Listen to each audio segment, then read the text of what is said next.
Hey guys, this is Reverend Sean over the Center Path, Dr. Sean, and we're going to talk about jolts when you have meditation or when you're at full rest, which is a kind of what's called myoclonus. And we'll talk about the reasons why it possibly happens, what you can do to change it, and what it could possibly be that may make you look elsewhere and go deeper. Okay, so we're looking at these like jolts or jerks or little spasms that occur during deeper meditations. Sometimes it happens as soon as you start to relax. As soon as you start to relax, we have a switch over from the sympathetic system, the fight and flight system, to the parasympathetic system. A few different things can happen. Number one, you can have grumbling in your stomach. That's a really good sign, means you're kind of releasing stuff. The feeling that you want to yawn or sigh or take a deeper breath. These are all good signs. And other ones could be like that twitchy kind of feel. Now, sometimes it can be disturbing for some people, and it's called myoclonus or hypnagogic spasms. Okay, it can also be called hypnagogic jerk or hypnic jerk. Generally, people say they happen only when you sleep, but they can happen when you're in meditation because you're in meditation, you're at a very low level of stimulation. Now, what happens is you've dropped your threshold of stimulation so far that anything can cause it to twitch. Now, later on, we can get into how it could be a bigger problem, and there's some other diagnostic things we have to do. But for meditation in general, other things that we can have in this is what's called carpal pedal spasm, which is a tightening of the hands. Generally happens with breath work, or if breath patterns are uneven and we're getting an increase in carbonic acid and carbon dioxide in the system, and that causes a spasm of the carpals, which is the wrist, and pedal, which is feet. Generally happens with asthma people, people who have asthma and other lung conditions. Now, it can happen if you have a severe dehydration as well. So these are things that we can amend with meditation practice or during meditation. Make sure you're drinking enough water. Make sure you're getting the right kinds of electrolytes, for example, and that would be like your calcium, your magnesium, zinc, etc. Make sure you have enough sugar, so you don't want to like be too fasting. You can have other issues come up when you're meditating, and don't eat right before meditation because that kind of changes where the energy is for the meditation process. Myoclonus, myo meaning muscle, clonus meaning tightness, is really common. It can come from a few different areas. We've already talked about the cerebral cortex, which is the majority of what these do. Your brain is, those are becoming active basically because there's always something going on there, and as your threshold comes down to reach it, now all of a sudden you get this jolt of energy basically through your body. They can be internal inside your head where you hear the ringing sound, where you feel a throat twitch or something, or back even inside the head. People like explain that they feel inside their brain or something like that, or an eye twitch or something like that. It can also be a singular muscle or groups of muscles. Now, it can be part of, there's neurological things we have to look at too. Is this a part of the spinal cord? Is it part of, which could be the reflex arc, which is all spinal cord stuff, nothing to worry about. Sitting up straight, changing positions can amend this, can change this very easily. Sometimes peripheral nerves and sometimes central nervous system, which is the cerebral cortex and the spinal cord. Many people get what's called essential, which can be like hiccups are a kind of myoclonus. Okay, like a hiccup or stuff like that. Some tics too can be that kind of thing. More anxiety you have, generally the lower your threshold for those things are, and you'll have them more often. Okay, now sometimes we get epileptic issues with that. People with epilepsy can have more of this. People on certain medications, especially like psychotropic medications or medications for anxiety and depression and manic depressiveness and social anxiety, all this kind of stuff. Those medications can actually predispose us to that and to seizures. Other medications too, there's some like skin medications that can cause these kind of things. Generally, if you tweak and speak to your doctor about those things, you can tweak your prescription and it goes away right away. Okay. Reticular reflex. Oh, that's what it's called. I remember. Okay, so I'm kind of going through some other notes that I have here too, because I'm trying to look at like different parts of the brain, because we're talking about brain stuff with meditation. Cerebral cortex, amygdala, limbic system, reticular activating system, different biochemicals too, serotonin, oxytocin, GABA, glycine, opioids that are endogenous or made by your body. So that means that if you're having problems with those, and we don't know if we are unless we really test them, it's very difficult to test for those, is to make sure that we have the right nutrients for those. What's the right nutrients and the nutrients that will help you with meditation? Number one, in my opinion, vitamin D3. Vitamin D3 is a precursor to most of your hormones that normalize you and most of your neurotransmitters that make you feel normal, i.e., dopamine and serotonin. Okay, oxytocin as well. Secondly, is we're going to do our minerals, our mineral corticoids, which are stuff from the adrenals and other glands, which help you maintain that homeostasis, that normal good feeling. That's going to be your minerals like zinc and calcium and magnesium. Take those by the label. It's not that hard to do. They're not hard to get. You shouldn't have any problems with them. If you have problems with them, get rid of them. Talk to your medical provider about that. Next one too is B complex vitamins. B complexes are very, very good. That's the B1s through B12. Just take them all. They're easy to get a hold of. You can get them in gummies or you can get them in drops or something like that. Those help modulate and maintain the health of the nerve and the nerve information that goes through, either whether it be chemical or electrical. The last one on that list is going to be certain amino acids. Now, certain amino acids is going to be your tyrosine, your tryptophans, your 5-HTP, stuff like that, which you're going to have to do more research for yourself for. You can play with them, but it's better to just get those from your regular diet anyway. But you can still get those things too. Lastly, but not least in the nutrition world, is oxygen. So breathing properly and playing with your breath, and then also water, H2O. Very, very important. Now, taking these right before meditation, probably not a good idea because some of them can upset the stomach or make you have to, you have to go pee or something like that, right? So you don't want to interrupt your meditation process or your mindfulness practice. If you're starting to have problems with the twitches, we have to look also. So that's the chemistry section, right?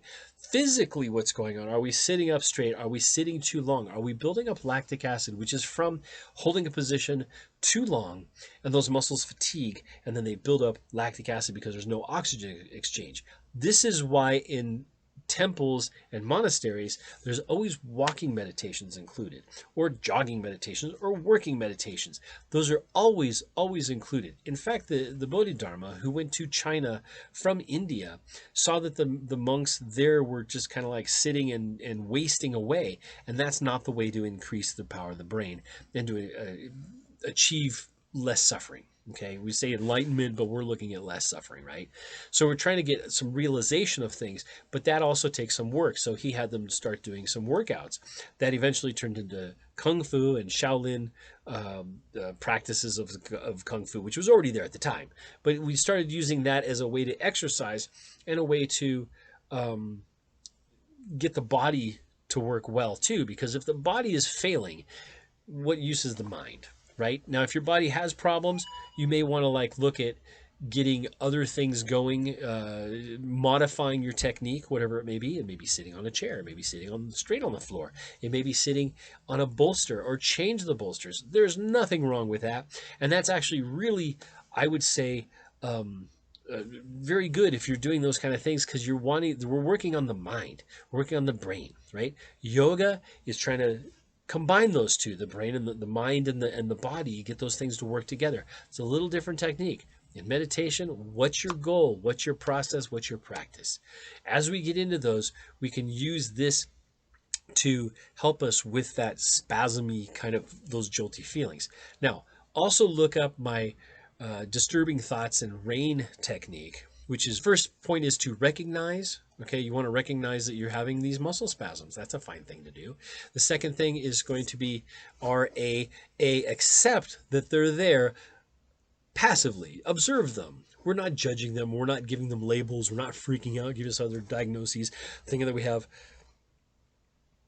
having a stroke or something like that. We're just like watching it occur. Generally, as soon as you pay attention to it, it kind of like fades away. It's like shadows disappear as soon as you shine light on them. Next one is to investigate. And we want to investigate, like, is there something that causes them to occur? Is there some pattern that I'm doing? Is there something that I've eaten? Those can be all good insights into our own practice. And then the last one is just to not attach to them and to let them occur. It's kind of like an itch. Itches happen. When you're in meditation, if an itch happens, what do? You You freak out and go like, oh my God, you're stupid. Oh God, I'm done. Forget it. And you don't run away from that. What you do is you realize and you recognize that there's a sensation. There's a sensation in my head. I feel it on my scalp. This is, let it be as long as you can. Now you investigate it. Is there something crawling on me? No, there's nothing crawling on me. So I can just go ahead and scratch. What am I going to do? I'm going to slowly moving, touching, touching, scratching, moving,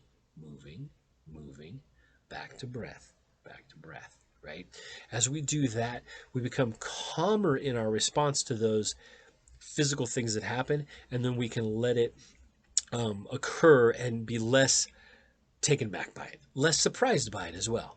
Okay, there's some other things too that you can really we have to not really worry about. What we want to look at, if those spasms or that myoclonus, if you will, keep happening. Okay, if it continues to happen or gets worse, there are medications that you can use. I don't like using medications for that kind of stuff. I think we can do other things, nutritional based things, and also some practice based things for that. But you also want to find out, is this a problem maybe with a slight petit mal seizures, for example, or perhaps it's some kind of like chemical imbalance, or perhaps it's because you had too much caffeine or too much nicotine. These are bad things. This is why in meditation we try not to have those things which hamper our minds, okay, or make us what's called heedless. And heedlessness can be from simple things like too much sugar, right? It makes you too agitated and too hyper. Too much caffeine, too much nicotine, too much cannabinoids or cannabis or whatever the chemical that you think you need. It may be that causing your mind to not be able to focus on the things it needs. There's other things too that we can look at in here, not worried too much about. Let's see, there are some metabolic disorders. So if you have like a real severe thyroid issues or real severe diabetes or something like that, those are possibilities. Lipid problems too, for this fat storage issues, medication reactions. We already talked about that one.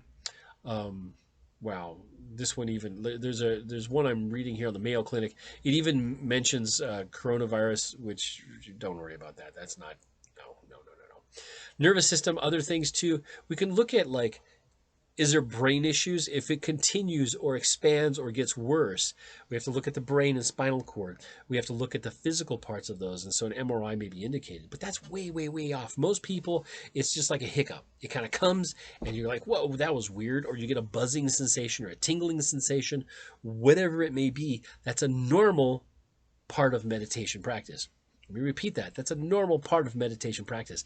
It happens to lots of people. We already talked about Zen sickness. It can be part of that. It can be part of this process of getting acquainted with your body and acquainted with your mind and body at the same time. Many people don't even realize where pain is until it's really acute and really focused. And then they're like, my shoulder somewhere. Eventually, we want to get to the point where you know exactly where these issues are and how they're causing maybe troubles. Okay, we don't want to have a problem that we don't address, but we want to be able to address it in an easy way. So number one, change positions, change techniques, change your diet, change what you're putting in your body. You can change what's coming out too. That's always a good idea. Change your breathing techniques. Really observe and look at what you want out of meditation and what you are putting into it. Some people, you're doing too much. You're doing too much too soon. You're doing too little. Really, there's no such thing as too little. 5 minutes, 10 minutes is a great amount of time if you can spend it once or twice a day. That's really a good set for meditation processes. Okay, it's gonna change the way you are. You're going to be able to sit to become still. When you become still, you're going to become observant and calm. When you become observant and calm, you're going to be able to see. When you can see, you can develop insight. When you become insightful, you become more wise. When you become more wise, you'll be enlightened. And you'll be able to reduce the effect of things on you and reduce the amount of things that bother you and how much they bother you. And that's the real benefit of meditation. We're not trying, if you're trying to get to just enlightenment, that's fine too. Keep working. Good luck. But you know, we're in the normal world. We're in the average world. Unless you're like have the chance to go to a monastery that's up in the mountains and secluded from everything else where you can focus your practice, it's much more difficult to get there. In the meantime, let's make life better. Let's make it easier to deal with these all these stresses that come to us and how we deal with them and how they react. You can't do anything with stuff coming at you, but you can allow them to become the flowers, the flower petals, like the Buddha did when he was sitting under the Bodhi tree. Right? When the armies of Mara came and they were shooting slings and they were shooting arrows and throwing spears and rocks, instead of hitting him, it's his reaction to them was such that they turned to flower petals and they gently covered the ground around him. This is Reverend Sean over at the Centered Path, Dr. Sean. We're doing a little bit different here. Don't forget to subscribe, hit the like button, and let me know if you have any questions. I get some of this stuff from other platforms as well. I'll be posting this also on Facebook and I guess Twitter. I don't know, whatever. Anyway, this is Dr. Sean, Reverend Sean, whatever you want to call me. I don't care. From the Centered Path, and you can go on the centeredpath.org. You can look up the cheat sheet that we had for other videos, and you can start looking at that and following some of these videos along as well. You guys take care of yourselves. Be good, be well, and we'll talk to you later.